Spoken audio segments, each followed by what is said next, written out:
I was introduced to not paddleboarding, but water sports as a whole thing. Kayaking and canoe, that's usually what people get introduced to first when it comes to water, and it was no different for me. I got myself some tickets in those areas, and then I got hired at a water sports centre, which was a really cool moment. I spend a lot of my time thinking about this sport and what I can do with it and where I'm going to be with it in the future. It's on my mind a lot. Growing up, water sports was never my thing. I was probably like 20, 21 before I started getting into water. And now it just influences everything. Every time I'm doing something, I'm thinking about the river levels, I'm thinking about what rivers are releasing. I'm constantly looking at ways that I can make sure I don't have a big impact on the environment I'm going into. So not going in and destroying stuff by kind of going down different bankings, which as someone that was just kind of mucking about and jumping off cliffs for a little while, I just didn't care about any of that for so long. And SUP and seeing the impact we have, and especially with access to nature, I think I don't want to limit that for anybody else, and making sure that I don't destroy the landscape around is super important. When I first started stand-up paddleboarding, I tried it totally from the perspective of being a kayaker, and that was going to be my thing, and then tried it one time up in Aviemore. I remember I got on a board and I was just like, I fucking hate this thing. I just didn't enjoy it at all. A couple years went by, I bought my own like really cheap board and kind of did stuff for that, and the big changing moment wasn't until I started working at Willowgate Activity Centre. As soon as I did my first paddleboard course where I had to be an instructor, it was just all go from there. I struggled at the start to fully get into it. I had other passions going on. I was still heavily involved with rock climbing.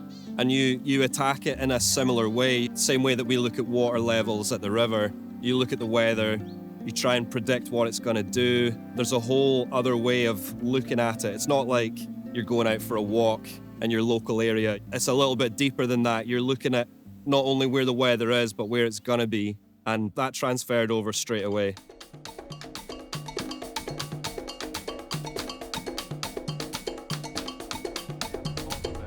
If you were to ride that down and then boost off as it goes over that lip, you get sick.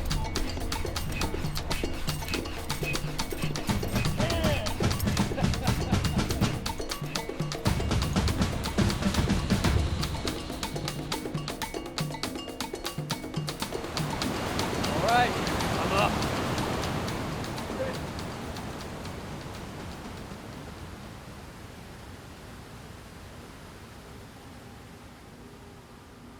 After lockdown, I had no access to rock climbing. I just wasn't really touching it at all. And the motivation on the year leading up to lockdown to climb has slowly started disappearing. But paddleboarding was there. I had this video of me dropping a waterfall at the Etive. All of a sudden, it just started going crazy on social media. Not as crazy as some of my videos are going now, but at the time, I had never had a reaction like that for anything I do. So this video starts blowing up, 50,000 views or whatever. It gets shared by a big company. And then all of a sudden, I was kind of like, I might be able to do something with this sport. I might be better than I think I am. I never felt very good. I just felt like I was playing. See you kick back in there. I was like, he'll be so pissed. If I go... As he went back, I was like, he's going to be screaming. No, I kind of wanted that to be the case. Then catching it looks fucking awesome. Nice, so cool. That's nice. I think after COVID, like everybody did, I kind of did a bit of self-reflection, and I've understood myself a bit more mentally, but needed that purpose. And then I just decided, I was like, right, well, what do I do that really makes me happy? And Whitewater SUP was just up there, and I remember making that decision, going out supping that day, and I think it was Wee Eric or something like that, so it was like the wee surf wave. Went up there, and I think every day for the next 6 months I was on a paddleboard. There wasn't one day. I think I remember counting it and realizing after 6 months that there wasn't one day, whether it was work, play, anything like that.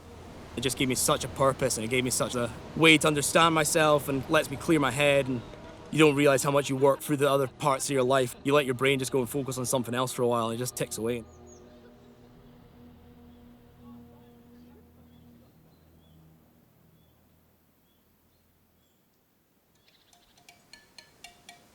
The sport in general has done a lot for me and shown a lot to me in terms of how a community could be.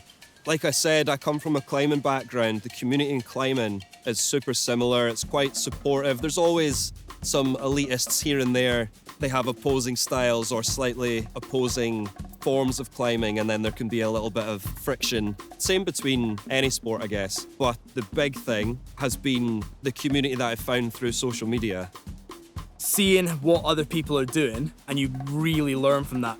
We don't have edits to go back and watch. We just have videos on Instagram, but it's like you learn so much from that, and you see what people are doing, and it inspires you to do more stuff. But I think from like a community aspect, it's massive because there's so many people that we're in contact with now that we would never have spoken to before. It shaped my career, and that I specify in paddleboarding. I've been hired for those reasons in certain jobs because of the knowledge I have in paddleboarding. It shaped my friendships. It reignites old friendships because I'm taking them doing stuff inactive. My girlfriend now is someone I'm with because we started paddleboarding together, and then that was how we got to know each other, and like our first date was on paddleboards. Through every single step, from a mental health all the way to little relationships that I've built with different people, it's all sup-based, and it's all good.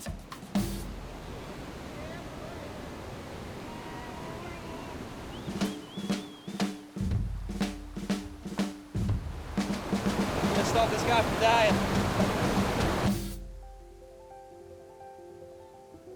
Because the sport is still pretty new, worldwide, the community is bigger in certain areas than what we're used to, I guess.